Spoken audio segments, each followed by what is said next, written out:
အမိန်အတွက်ပဲအသက်ရှင်ပြီးလူတက်ခဲ့တဲ့တွေးအေးလူတက်သမားတစ်ယောက်ဘယ်လိုမျိုးအပြစ်ကင်းတဲ့ကောင်မလေးကြောင့်သူမကိုကာကွယ်ပေးခြင်းနဲ့နှလုံးသားတစ်စုံပိုင်ဆိုင်သွားခဲ့ရတာလဲHonor of King University ထဲမှာလက်စည်းလိုမြန်ဆန်ပြီးကြောက်မက်ဖွယ်ကောင်းတဲ့အမောင်ရိပ်ထဲကတွေးအေးလူတက်သမားတစ်ယောက်ရှိနေပါတယ်သူကတော့လမ်ပါပဲလူအများအစုအတွက်မွေးဖွားခြင်းဆိုတာပျော်ရွှင်စရာဖြစ်နိုင်နေတယ်လမ်အတွက်တော့မွေးဖွားခြင်းဟာတင်စားတစ်ခုဖြစ်နေခဲ့ရှာပါတယ်ဘာလို့လဲဆိုတော့လမ်မွေးဖွားလာတဲ့အချိန်မှာပဲသူ့ရဲ့ခန္ဓာကိုယ်ထဲမှာကြောက်မက်ဖွယ်ကောင်းတဲ့ငမန်းမဆိုးရဲ့အမောင်စွမ်းအားတွေကိန်းအောင်နေခဲ့လို့ပါပဲဒီအမောင်စွမ်းအားတွေကြောင့်ပဲရွာသူရွာသားတွေဟာလမ်ကိုကြောက်ရွံ့ကြပြီးသူတို့ရဲ့စိတ်ထဲမှာတော့လမ်ကိုမိစ္ဆာကောင်လို့သတ်မှတ်ခဲ့ကြပါတယ်နောက်ဆုံးမှာတော့ရွာသားတွေဟာလမ်ကိုပင်လယ်ကမ်းစပ်မှာပဲသူ့ကံကြမ္မာအတိုင်းအတေခံခိုင်းဖို့စွန့်ပစ်လိုက်ကြပါတော့တယ်ဒီလိုနဲ့ပင်လယ်ကမ်းစပ်မှာတေလူမျိုးပါဖြစ်နေတဲ့လမ်ကိုဝေတပ်ဖွဲ့ရဲ့အရှင်ခင်66ကတွေ့ပြီးကောက်ယူငွေစားခဲ့ပါတယ်ဒါပေမဲ့ဒါဟာလမ်ရဲ့အဖြစ်ကိုတနာလို့မဟုတ်ပဲသူ့ရဲ့ငမန်းနဲ့ဆိုအမောင်စွာအားကိုလက်နက်တစ်ခုလိုအသုံးချနိုင်ဖို့အတွက်ပဲဖြစ်ပါတယ်ဒီလိုနဲ့မြစ်တွေအကြာကြီးအမောင်ထုထဲမှာပဲရရဆက်ဆက်လေ့ကျင့်ခဲ့တဲ့လမ်ဟာ66ရဲ့အပိတ်အတိုင်းဒီတက်ရတဲ့နှလုံးသားမရှိတဲ့ HOK University ရဲ့အကျဉ်းဆုံးတွေးအေးလူသက်သမားတယောက်ဖြစ်လာခဲ့ပါတော့တယ်လမ်အတွက်တော့ဒီလောကကြီးဟာရက်စက်မှုတွေအညိုးတွေအမုန်းတရားတွေနဲ့ပြည့်နှက်နေတဲ့ကစားကွင်းတစ်ခုတတ်ပါပဲဒါပေမဲ့တနေ့မှာတော့လမ်ရဲ့ဘဝကိုပြောင်းလဲသွားစေမဲ့အမိန့်တစ်ခုရောက်လာခဲ့ပါတယ်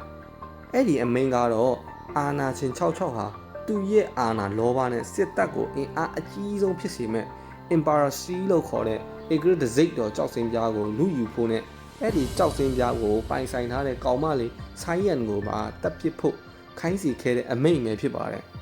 ဒီအမိန့်ကြောင့်ပဲလမ်ဟာသူ့ရဲ့အမောင်ချမ်းကိုဖြိုခွဲပြီးလောကကြီးကဘလောက်တောင်လှပနွေးထွေးလဲဆိုတာကိုသိရှိသွားရတော့မှာပဲဖြစ်ပါတယ်ဒါကိုတော့လမ်ကိုယ်တိုင်လည်းအဲ့ဒီအချိန်တုန်းကတော့ကြိုတင်သိရှိခဲ့ခြင်းမရှိပါဘူး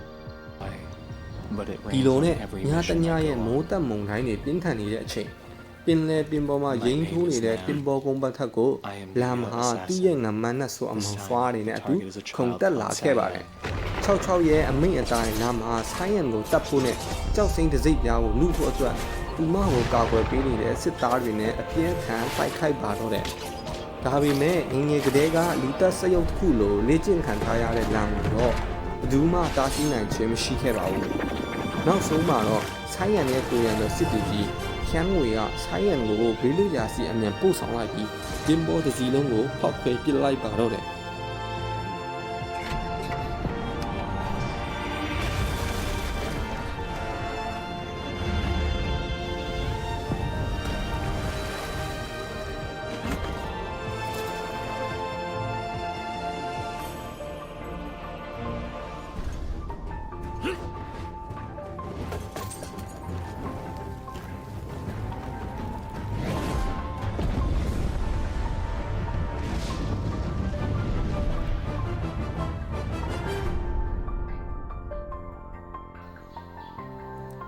ကံကောင်းစွာနဲ့ပဲလမ်ဟာအတတ်မတည်ခဲ့ပဲပင်လယ်လိုင်းတွေနဲ့အတူကျွန်းကျွန်းပေါ်မှာတန်ရာတွေနဲ့မျောပါတင်ကြံနေခဲ့ပါတယ်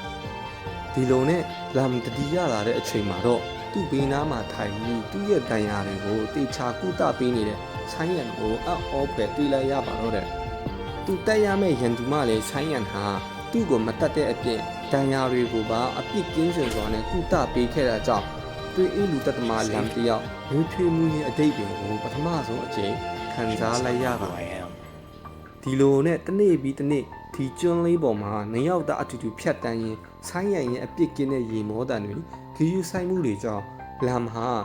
ဒီလောကကြီးမှာစစ်မှန်တဲ့မေတ္တာတရားဆိုတာရှိပါလားဆိုတာကိုပထမဆုံးအချိန်နားလည်သဘောပေါက်သွားခဲ့ပါတယ်တွေးအေးလူတက်သမားဘွားကနေဆိုင်းရန်ဆိုတဲ့ကလေးမလေးကိုအမြဲတမ်းကောက်ွယ်ပေးခြင်းနဲ့အကိုကြီးတယောက်အဖြစ်လမ်းမြင့်နှလုံးသားဟာတဖြည်းဖြည်းပြောင်းလဲသွားခဲ့ပါတယ်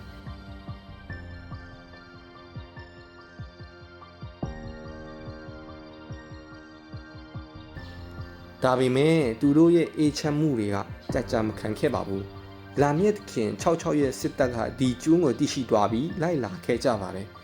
66ဟာဆိုင်းယန်ကိုတတ်ဖို့လန်ကိုအခွင့်အရေးထပ်ပေးခဲ့ပြီးမြဲလမ်ကဆိုင်းယန်ကိုတတ်မဲ့အစမိမိအသက်ကိုဗဒနာမထားပဲသူ့ကိုမွေးထုတ်ပေးခဲ့တဲ့စစ်တပ်တစ်ခုလုံးနဲ့66ကိုပါတယောက်တည်းပြန်လဲအန်တူပြီးအစွမ်းကုန်တိုက်ခိုက်ပါတော့တယ်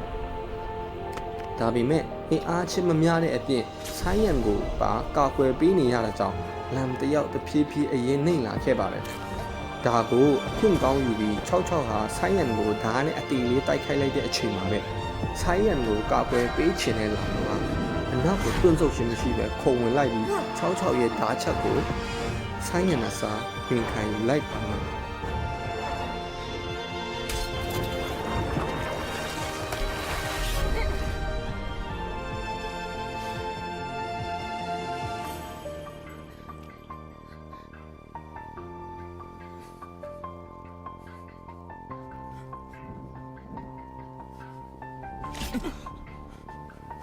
ဒီလိုနဲ့တန်ရအပြင်းထန်ရသွားတဲ့လမ်ဟာဆိုင်းယန်ကိုအမြန်ဆွဲထုတ်ပြီးပင်လယ်ထဲကိုသူ့ရဲ့မမှန်အမောင်ဆွားနေနဲ့အစွမ်းကုန်ထပ်ပြေးလွမြောက်သွားခဲ့ပါတယ်